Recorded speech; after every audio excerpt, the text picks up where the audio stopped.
Adoatv, bringing good things to life.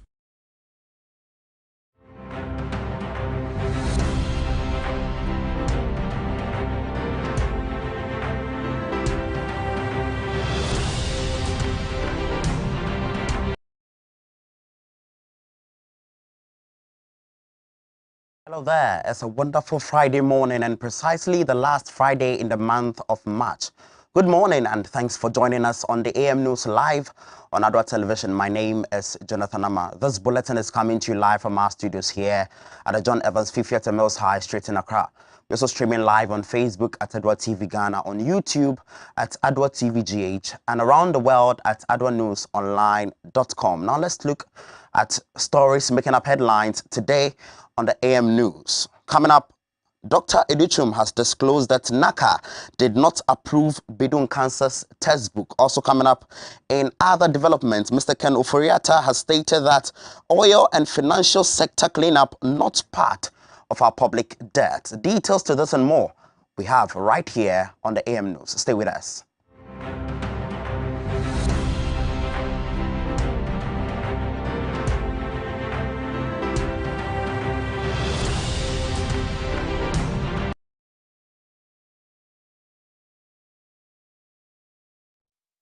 Controversies about various textbooks that are in the market and how things are going on. And following the news about that, Minister of Education Dr. Adoatv has disclosed that the National Council for Curriculum and Assessment, NACA, did not approve the controversial publication titled History of Ghana, Textbook 3 by Bedun Cancer's publication. The book, authored by Bedun Cancer and Nellie Martinson Enim, and Golden English Basic 4 by Otribefi Alexander, contain bigoted content targeted at the Ewe ethnic group. The minister disclosed this when he responded to a question asked by the Member of Parliament for North Tongo in the publication Stereotyping Ewes. I respectfully rise to ask the Minister for Education whether the following publications: A. History of Ghana, Textbook 3 by Bedu in Cancer Publications, authored by Bedu in Cancer and Nellie Martinson Enim, and B. Golden English Basic 4, authored by Otribefi Alexander, both of which contain bigoted content and relate to the ethnic group, have come to the Ministry's attention, and if so, whether the ministry granted approval for those publications, and what possible steps are being taken to purge our schools and bookshops from offensive, divisive, and incendiary publications of this nature. The MP's question follows a public uproar on social media from members of the Ewe ethnic group after portions of some textbooks went viral on social media some weeks ago. Taken to Twitter and Facebook, many had argued that the History of Ghana Textbook 3 by Bedouin Cancer Publications, Golden English Basic 4 and History of Ghana Basic 6, published by the Golden Publications, contains inappropriate references to personalities and ethnic groups, especially the Ewe tribe. Rendering their apologies through a press release, the National Council for Curriculum and Assessment, NACA, ordered the withdrawal of all unapproved textbooks from both public and private schools in the country. Responding to the question, the Minister for Education stated that NACA did not authorize the approval of these textbooks. Mr. Speaker, the Ministry of Education's attention was drawn to two unapproved books on the market which contain bigoted content and relates to our ethnic group on the 14th of March 2021. These are the History of Ghana Textbook 3 published by Bedouin Cancer Publications and authored by Bedouin Cancer and Nelly Martinson Enim. Golden English Basic 4 published by New Golden Publications and authored by Adoatv Alexander. Mr. Speaker, the Minister of Education would like to state unequivocally that NACA has not approved these books for use in schools. On the 15th of March 2021, NACA issued a press release confirming the unapproved status of these books and asked the publishers to withdraw them from the market with immediate effect. It might interest the House to know that History of Ghana Textbook 3 was submitted to NACA on the 12th of July 2020 to go through assessment and approval process. After the first phase of the process, the publisher was asked to do further work on the book based on the assessor's report. Unfortunately, NACA did not hear from the publisher until the 8th of January 2021 when they resubmitted the book. Golden English Basic 4 was submitted for assessment on the 5th of March 2021. Assessment on this particular book is yet to begin. Mr. Speaker, below is an excerpt from the letter NACA wrote to Bedouin Cancer Publications on the status of their book and evidence of the submission made by the new Golden Publication. History of Ghana Book 3, published by Bedouin Cancer Publications. Submission. This book was submitted to NACA on 24 July 2020 by Gershon Azazu, a worker from Bedouin Cancer Publications, with a covering letter dated 23 July 2020 and signed by Regina Bedouin Cancer. Report. The first assessment report was issued to Bedouin Cancer Publications on 25 January 2020. The covering letter captioned pending approval requested the publisher to update the material for resubmission. The book was resubmitted on 8 January 2021 for verification. Remarks. NACA received a verification report on the status of the book from the external chief verifier on Friday, 19th March 2021. Mr. Speaker, the report from the chief verifier indicates that the content of the book has factual inaccuracies. In addition, pictorial representation do not largely depict respectable African and Ghanaian image. Neither do they correlate with the content of the book. Furthermore, the book has language issues. The chief verifier therefore advised the publisher to use historical research reference materials to correct factual inaccuracies and improve upon the quality of the book. Golden English Basic 4, published by New Golden Publications. Submission. This book was submitted on 5th March 2021 by Muntaris Solomon, a worker from New Golden Publications, with a forwarding letter dated 4th March 2021 and signed by Adoatv Alexander. Remarks. The book is yet to be assigned to assessors. Mr. Speaker. He, however, noted that the directives have been given to ensure that these textbooks are withdrawn. NACA has taken the following steps to purge schools of such unapproved books. On the 6th of March 2021, NACA issued a press statement cautioning head of institutions, publishers, and the general public against the use of unapproved textbooks. NACA has also informed stakeholders about imminent random visits to schools to check and withdraw unapproved books. With respect to the true unapproved books, NACA has written to the publishers asking them to withdraw these books and any other unapproved books that they may have on the market immediately. The publishers have been made to publish an unqualified apology in the media to the general public. Mr. Speaker, in addition to the above, the Ghana Book Development Council's bill currently before Parliament will give authority to the Council to enable them to sanction publishers who publish books without the necessary approvals.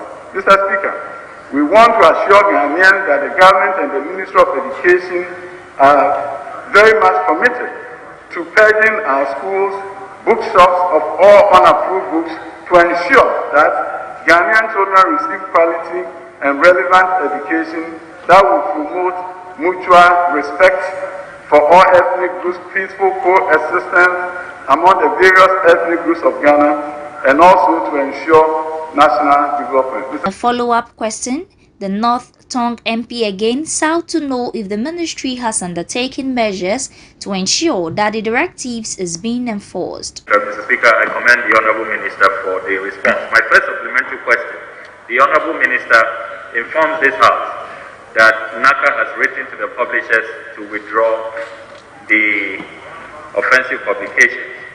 But the Honourable Minister does not indicate if there has been a follow-up by the Ministry to ensure that the directive has been complied with. Is the Honourable Minister able to tell this House if the Ministry and its agencies, NACA, GES, are following through with their directive to the publishers? By NACA, that they've given out the directive, and they are also sending out people to various bookshops to check. Because as you rightly know, that the Ministry of Education has not procured these books for distribution in our schools. So anything that they are doing is random checks in private schools, which is also supported by the National School Inspectorate Authority, to make sure that these books are not in our private schools. Furthermore, Samuel Ablakwa hence asked the minister when the procured textbooks will be distributed. Claimed by heads and union leaders that since you did the new standard-based curriculum, it has not come with the appropriate textbooks, and so there is a vacuum, and that is why some of these publishers, they see an opportunity because of the vacuum to cash in, and so they are taking advantage based on your ministry's inability to produce new textbooks after you came up with a new curriculum. So, in terms of textbooks that have not yet been procured, we are in the process of doing the procurement, and very soon the books will be distributed to our schools. But I'm glad that the books are not out yet, and they are going to be out now. So, Mr. Speaker, I just want to assure the House that the standard-based curriculum has nothing to do whatsoever with this issue that we are discussing, and that textbooks that have not been procured should not be the reason why. That was the Minister of Education, Dr. Adoatv, there talking about some clarifications about the said controversies on various misinformation about textbooks that are in the market, giving false information to the people who buy them. Now, in other developments, responding to a question by the Minority Leader, Honorable Haruna Idrisu, concerning this current state of Ghana's public debt, Mr. Ken Oforiatta said the ministry is yet to add oil and other debt to get a total debt of the nation. Our colleague, the Honorable Chair, he is here, has been struggling to submit to us. Maybe your absence caused that. The annual debt report, which was part of what he laid on the 12th of March when he presented the budget for and on behalf of the president. The annual debt report, which is a requirement under the Public Financial Management Act. He spoke to our national debt. What is our debt asset today in relation to our GDP? Mr. Chairman, I think we are all familiar with the debt in terms of coming in at about 122 billion and being about 292 billion today. I think what has been in contention is the way in which we categorize the financial services sector and the energy sector, which is identified in the books but not added to the public stock. There's been a lot of philosophical debates as to how to accommodate that. Our sense is that we are close to the completion of financing of both the asset management companies and the banking system, and therefore we should, by the end of the third quarter or so, or end year, have those numbers complete so that we can add him on.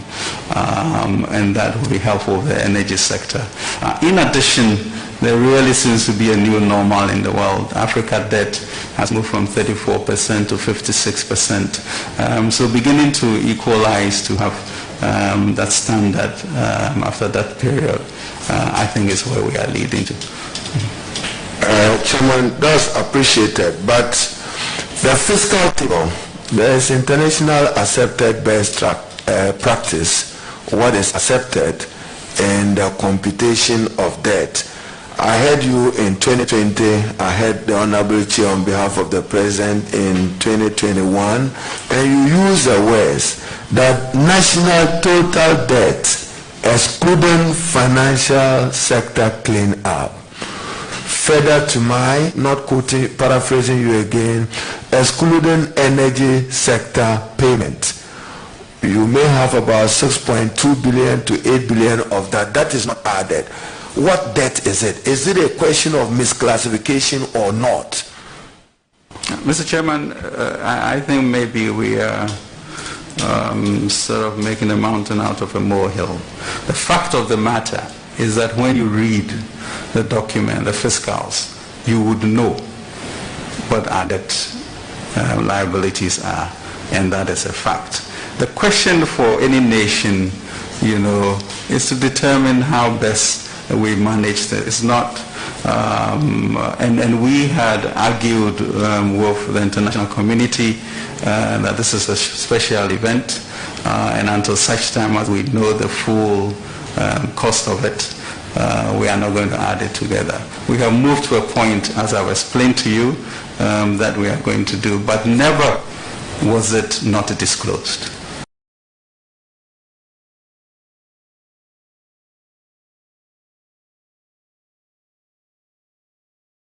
In a related development, the Finance Minister designate Ken Ofori-Atta believes that government use taxes to enhance productivity and growth to grow the economy, justifying that he is not sure if there ever a good time for taxes. Responding to questions by the Appointments Committee, Ken Ofori-Atta said, overall, when you look at the productivity and growth in the economy, you can say that on the common basis, we are doing fairly well, and taxes will ensure economic growth. Prices of almost everything on the market is going up. Everything.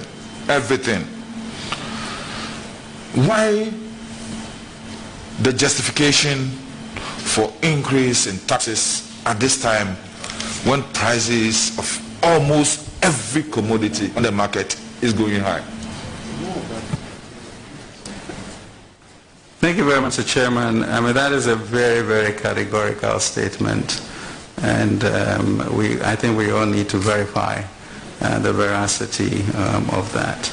I think the question of taxes can be an independent question, not linked to that. I mean, we have proposed a number of taxes that you are aware of that would affect petroleum, which would lead to revenue for a delta fund for energy, for capacity charges, because we continue to have a gap between what ECG should be paying and what the rates are. So that was one, to make sure that we get the energy sector operational.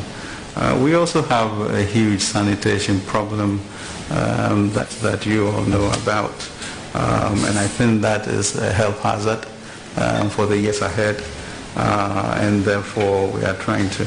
But the essence of the budget, when we say one year here, is that it's a battle cry for us to join together to look at growth and transformation as opposed to bend our heads down because of COVID. You know, and the question is whether we can burden share and therefore move to sharing the opportunities that will come. Is there ever a good time for taxes? I'm not sure anybody will ever say that. Would we use the taxes to enhance productivity and growth to grow? I believe we will be able to do that.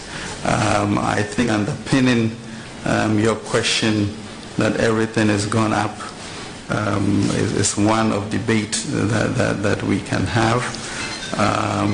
But we need to move forward. We need to burden share. We need to create a society that also will share the opportunities as we grow.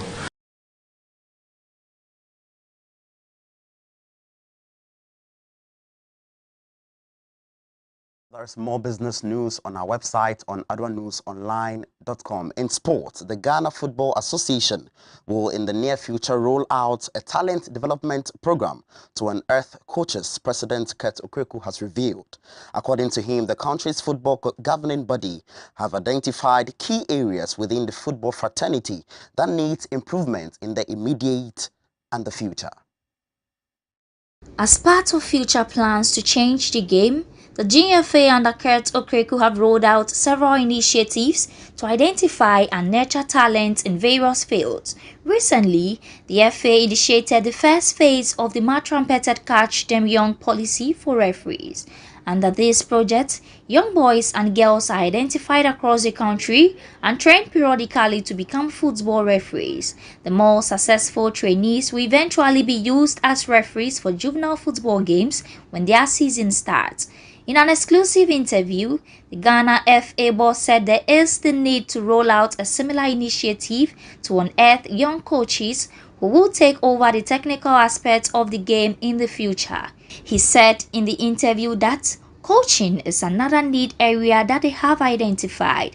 Indeed, the technical directorate led by the ever hardworking Bernard Lepet have been at the forecourt putting together regional and national coach instructors, bringing back the license programs of trainings. First, I would say that I'm extremely happy that one of the foremost and most important policies that we have rolled out has been the Academy Young Refereeing policy. And I must say thank you to Mr. Alex Cote, the referees manager, who has been at the forefront of this strategy, traveling across the length and breadth of the country, and ensuring that the kids are receiving maximum attention. Very soon, when the juvenile season rolls out, you would see the young referees in the middle. That will bring some excitement. Coaching is another need area that we have identified. Indeed, the technical directorate, led by the ever hardworking Bernard Lepe, have been at the forefront, putting together regional coach instructors, national coach instructors,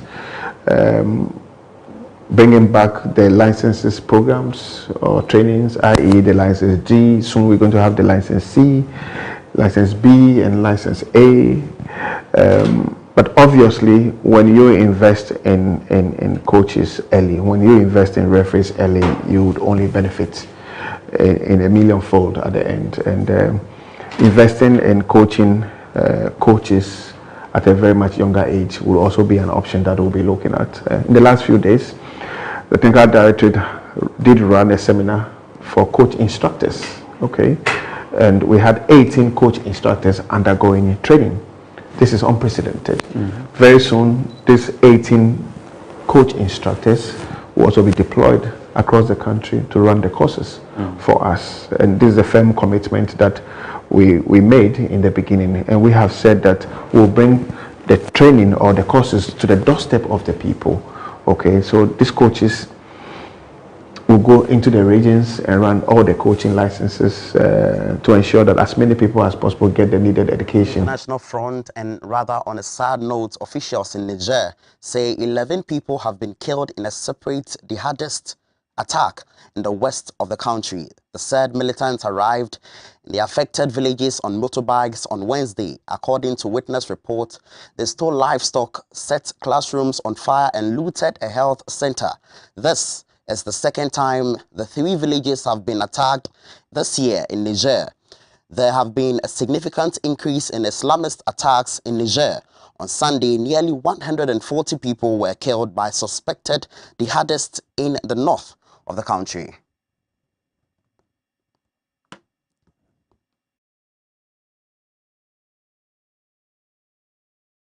On that rather sad note, this is how we end the AM News here on Adwa Television. For more news, you can log on to adwanewsonline.com. Remember, this is your hub of comprehensive and compendious news update.